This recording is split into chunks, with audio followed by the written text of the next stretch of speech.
आज हम आपके साथ एक और भयानक मामले पर नजर डालने जा रहे हैं। 90 के दशक के अंत से लेकर 2000 के दशक के अंत तक यूनाइटेड किंगडम में एक ऐसी घटना घटी जिसने न केवल यूके बल्कि भारत के एक बड़े राज्य पंजाब को भी हिलाकर रख दिया।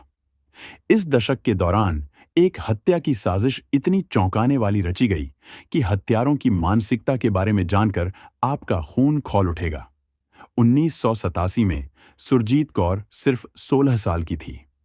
यह वही साल था जब उसके पिता मोहिंद्रपाल सिंह ढिल्लों और मां सुरिंदर कौर ने सुरजीत की शादी के लिए एक लड़के की तलाश शुरू की। कुछ ही समय में उन्हें उसके लिए सुखदेव सिंह नाम का 26 वर्षीय व्यक्ति मिल गया। हालांकि सुरजीत शादी नहीं करना चाहती थी, लेकिन उसे सुखदेव सिंह से शादी करने के लिए मजबूर किया गया, जो उससे 10 साल बड़ा था। सुरजीत हमेशा से ही एक मौज मस्ती करने वाली, बहादुर और खुशमिजाज लड़की थी और उसके परिवार को विश्वास था कि शादी के बाद भी उसके जीवन में वही खुशियां बनी रहेंगी। दरअसल उस समय भारत के कई गांवों में ज्यादातर परिवार रूढ़िवादी थे और लड़कियों को छोटी उम्र से ही सख्त निगरानी में रखते थे। अक्सर उन्हें घर से बाहर निकलने की इजाजत नहीं देते थे। इसके अलावा लड़कियों की शादी अक्सर किशोरावस्था या 20 की उम्र में ही कर दी जाती थी। अब भले ही सुरजीत के माता पिता यूंडोर्स्के में रहते थे, लेकिन वे पंजाब राज्य के एक छोटे से गांव से थे, इसलिए उन्होंने सुरजीत की शादी भी जल्दी तय कर दी। शादी से पहले सुरजीत कौर सुखदेव सिंह और उनके परिवार से सिर्फ एक बार मिली थी। शादी के बाद सुरजीत को पता चला कि उसके ससुराल में उसकी विधवा सास बच्चन कौर अठवाल से सलाह किए बिना कोई भी फैसला नहीं लिया जाता था। बच्चन कौर का वचन अंतिम होता था और वह अपने बच्चों को छोड़कर सभी को अपने नियंत्रण में रखती थी। 1988 तक अठवाल परिवार में सिर्फ 5 सदस्य थे। घर की मुखिया बच्चन कौर अठवाल, उनके बड़े बेटे सुखदेव सिंह अठवाल, छोटे बेटे हरदेव सिंह अठवाल और उनकी बेटी भजन कौर। खैर, अठवाल परिवार में शादी के बाद सुरजीत कौर अठवाल बन गई। अठवाल परिवार पश्चिमी लंदन के हेस शहर में रहता था, लेकिन शादी के बाद सुरजीत की जिंदगी नर्क बन गई, क्योंकि जिस उम्र में उन्हें पढ़ाई करनी चाहिए थी और अपनी जिंदगी को तलाशना चाहिए था, उस उम्र में उन्हें अपने सास ससुर के कपड़े धोने पड़ते थे, उनके गंदे बर्तन साफ करने पड़ते थे और घर में झाड़ू पोछा लगाना पड़ता था। इन सब के बावजूद अगर सुरजीत कभी घर के कामों में कोई गलती कर देती थी, तो उनकी सास उनसे बहुत नाराज होती थी। इसके अलावा जब भी सुरजीत अपने ससुराल वालों के सामने कुछ भी बोलती, तो उसका पति सुखदेव उसे इतना पीटता कि बेचारी सुरजीत अपने कमरे में अकेली बैठकर रोती रहती। अब आप सोच रहे होंगे कि इतनी प्रताड़ना सहने के बाद भी सुरजीत ने अपने माता पिता या भाइयों को कभी इस बारे में क्यों नहीं बताया। लेकिन आपकी जानकारी के लिए बता दूं कि सुरजीत ने अपने जख्मों को कई बार अपने परिवार वालों को दिखाया था।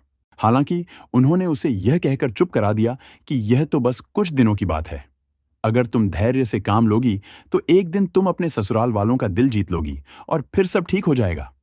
लेकिन हमेशा खुश रहने वाली सुरजीत ने अपनी जिंदगी में इतना दुख कभी नहीं देखा था जितना उसने अठवाल परिवार के घर आने के बाद पिछले कुछ महीनों में देखा था। दरअसल सुरजीत कौर का जन्म 17 जुलाई 1971 को इंग्लैंड के कोवेंट्री शहर में हुआ था और सुरजीत फाउल्स हिल नामक उपनगर में पली बढ़ी। सुरजीत की 3 बहनें और 2 भाई थे और वे सभी शुरू से ही इंग्लैंड में रह रहे थे। चूंकि सुरजीत एक सिख परिवार से थी, इसलिए उसका और उसके अन्य भाई बहनों का पालन पोषण बहुत ही पारंपरिक तरीके से हुआ। वैसे भी साल 1989 में सुरजीत के देवर हरदेव की भी सरबजीत नाम की लड़की से अरेंज मैरिज हुई थी। सरबजीत भी जवान, आज्ञाकारी और बहुत मासूम थी, लेकिन शादी के कुछ ही दिनों बाद उसे भी अठवाल परिवार की सच्चाई पता चल गई।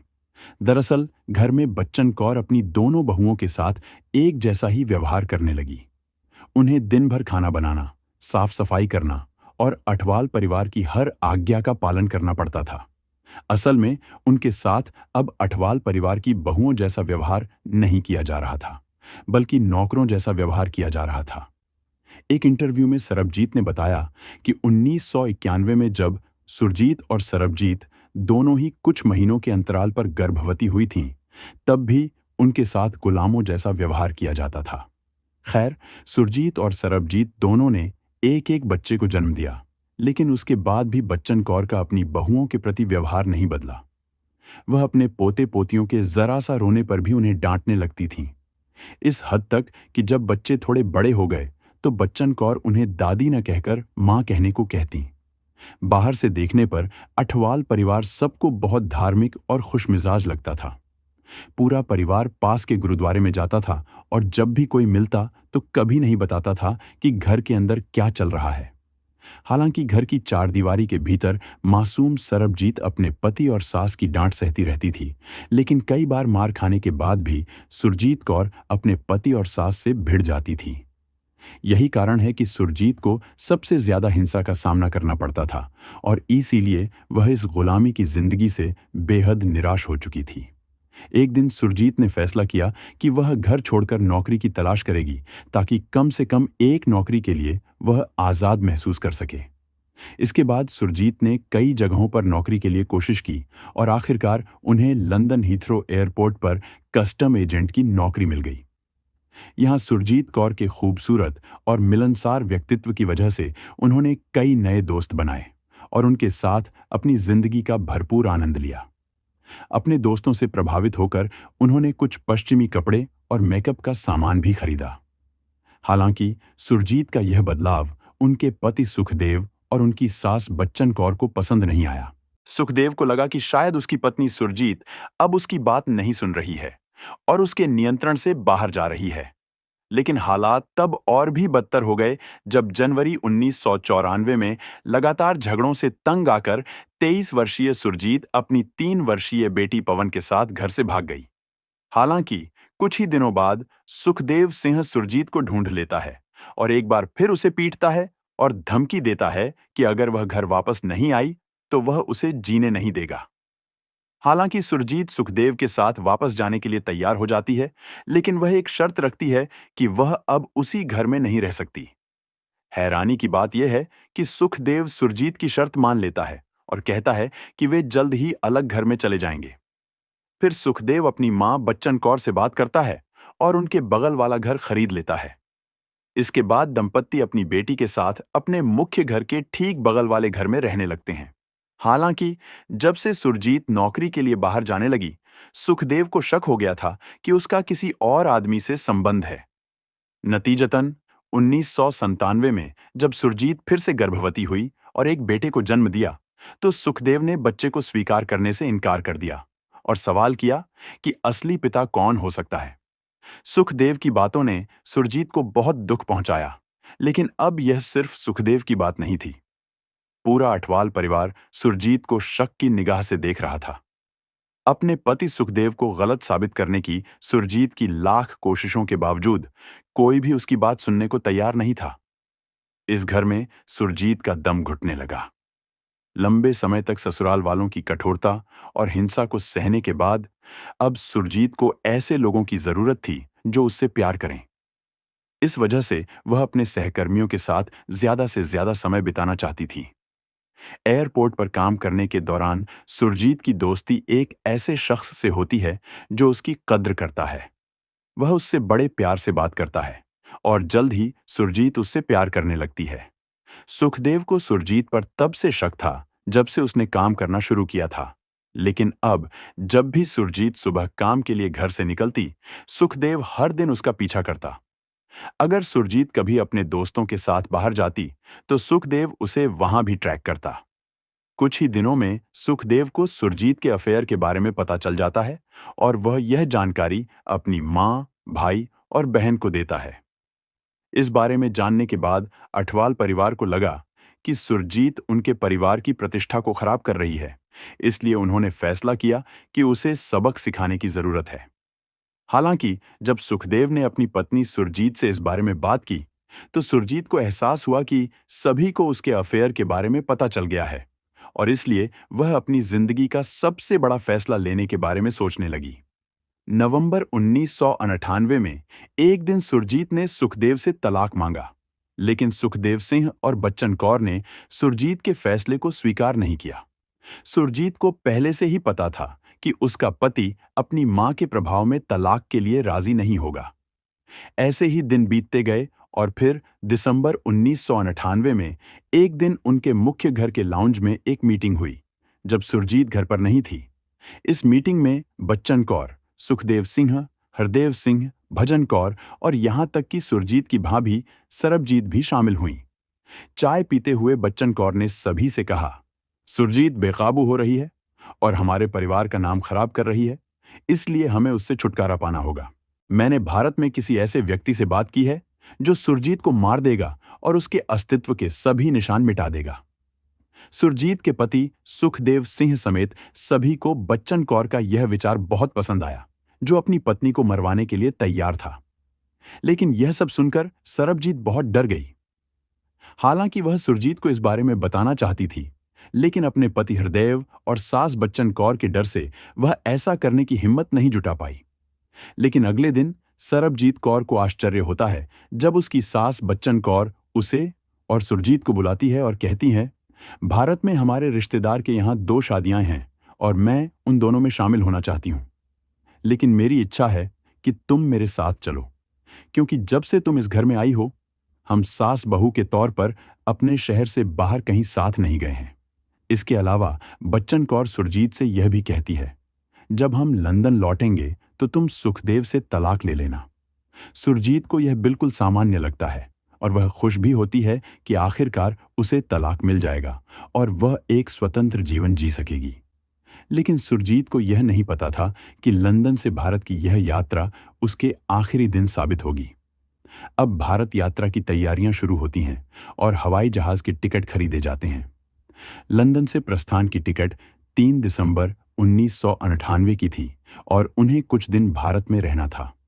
उन्हें भारत के पंजाब राज्य में 2 शादियों में शामिल होना था और उनकी वापसी की टिकट 18 दिसंबर की थी। हालांकि जैसे जैसे 3 दिसंबर की तारीख नजदीक आती गई, सरबजीत की चिंताएं बढ़ने लगीं। हालांकि उसने इस बारे में सुरजीत कौर से चर्चा नहीं की, लेकिन उसने अपने पति हरदेव से कहा कि उन्हें उसकी मां बच्चन कौर को यह कदम उठाने से रोकना चाहिए। लेकिन हरदेव अपनी मां से डरता था, इसलिए उसने सरबजीत को चुप रहने को कहा।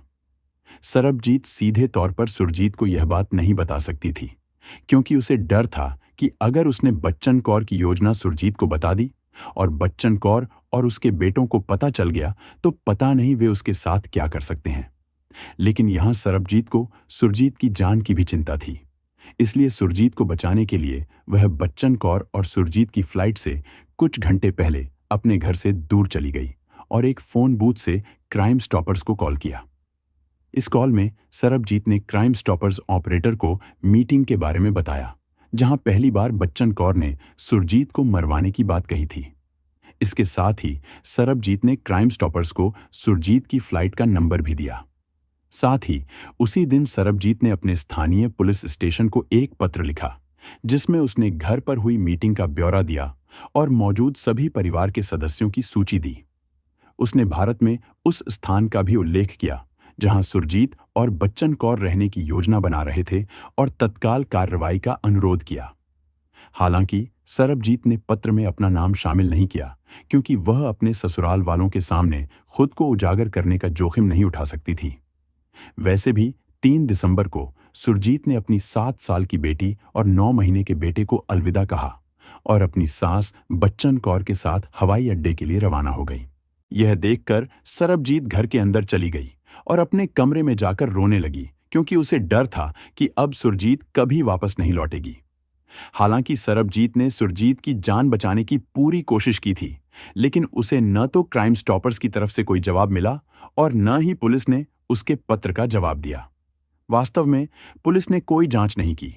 यह संभव है कि पुलिस को सरबजीत द्वारा लिखा गया पत्र कभी मिला ही न हो, या उन्होंने इसे मजाक या धोखा समझकर खारिज कर दिया हो, क्योंकि यह गुमनाम रूप से भेजा गया था।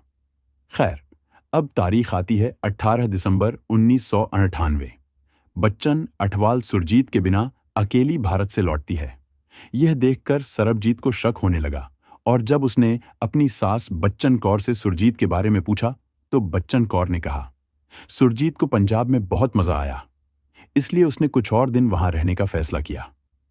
यह सुनकर सरबजीत के दिमाग में अजीब अजीब ख्याल आने लगे। कुछ दिन ऐसे ही बीत गए।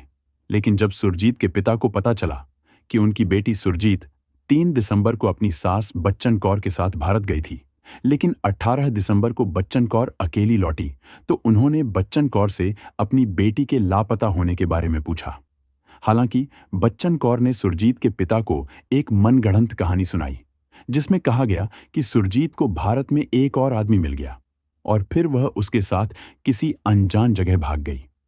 इस बिंदु पर सुखदेव सिंह ने यह भी कहा, कुछ समय पहले मैंने सुरजीत से फोन पर बात की थी, लेकिन अब वह सिर्फ अपने प्रेमी के साथ रहना चाहती है और उसे अब अपने बच्चों की परवाह नहीं है। लेकिन सुरजीत के माता पिता और उसके अन्य भाई बहन जानते थे कि सुरजीत ऐसा कभी नहीं कर सकती।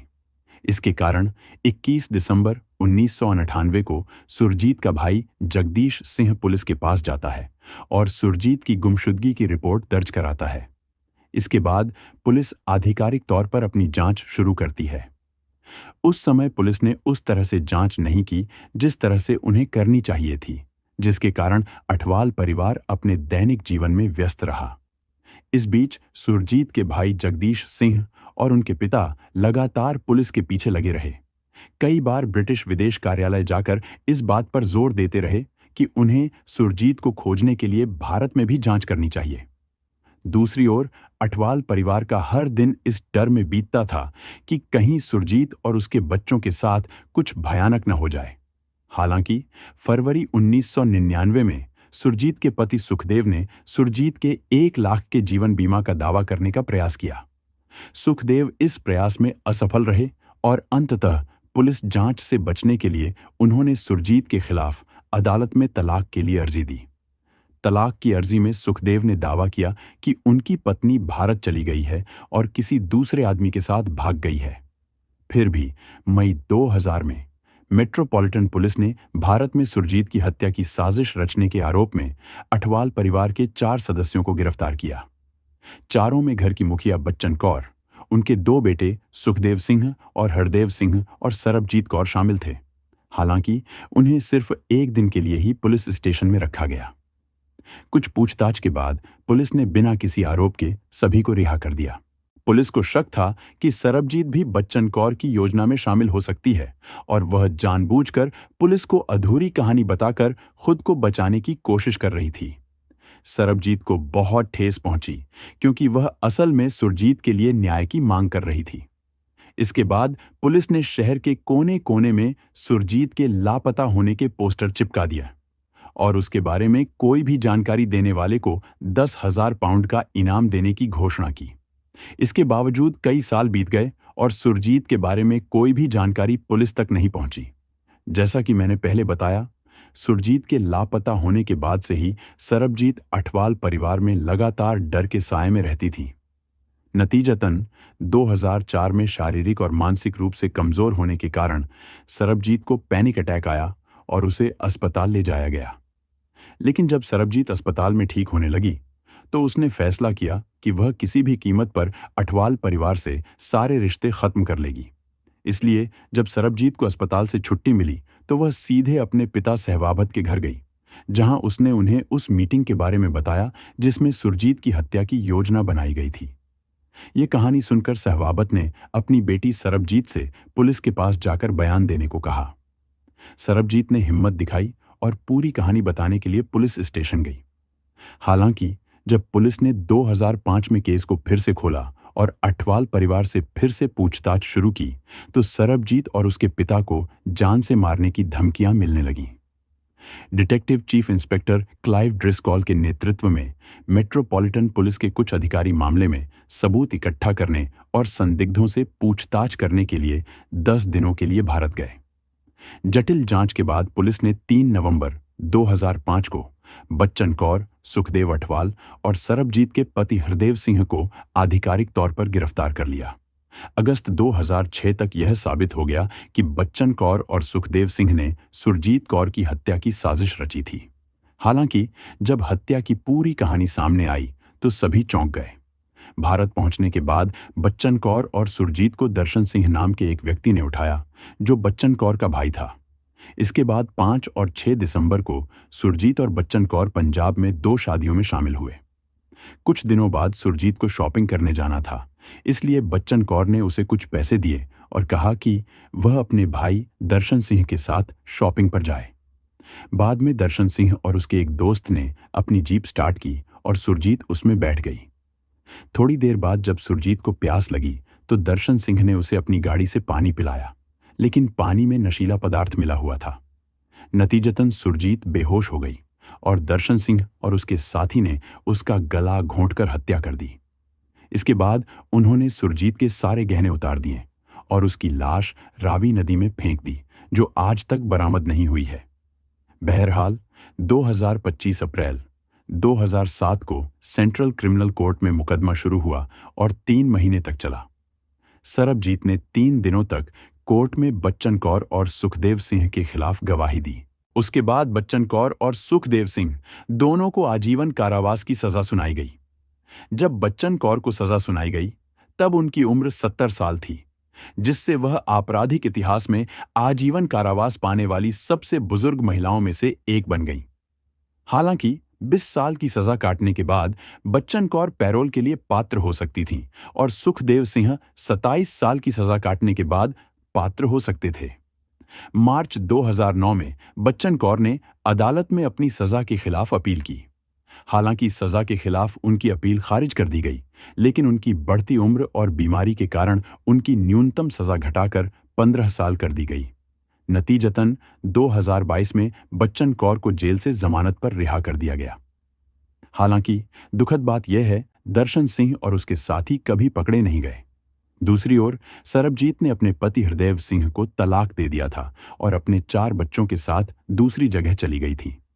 इसके अलावा सरबजीत ने अपनी पीड़ा और सुरजीत की कहानी के बारे में shamed the honour killing that shocked Britain नामक पुस्तक में लिखा है। अगर आप लोग सरबजीत के 2 बच्चों के बारे में चिंतित हैं, तो आपको पता होना चाहिए कि सुखदेव सिंह की गिरफ्तारी के बाद एक सामाजिक सेवा एजेंसी ने सरबजीत के बच्चों की देखभाल की। जिंदा दिल सुरजीत अपने आखिरी पलों में भी खुश थी, शॉपिंग का आनंद ले रही थी, लेकिन उसे नहीं पता था कि कुछ दरिंदे सम्मान के नाम पर उसकी मुस्कान हमेशा के लिए खत्म कर देंगे। तो इसके साथ ही Sarabjit Kaur Athwal honour killing case यहीं खत्म हो जाता है। आपको यह कहानी कैसी लगी कमेंट बॉक्स में जरूर बताएं। अगर आप हमारे प्रयासों की सराहना करते हैं तो इस वीडियो को लाइक और शेयर करें। अगर आपने अभी तक चैनल सब्सक्राइब नहीं किया है तो अभी सब्सक्राइब करें। धन्यवाद।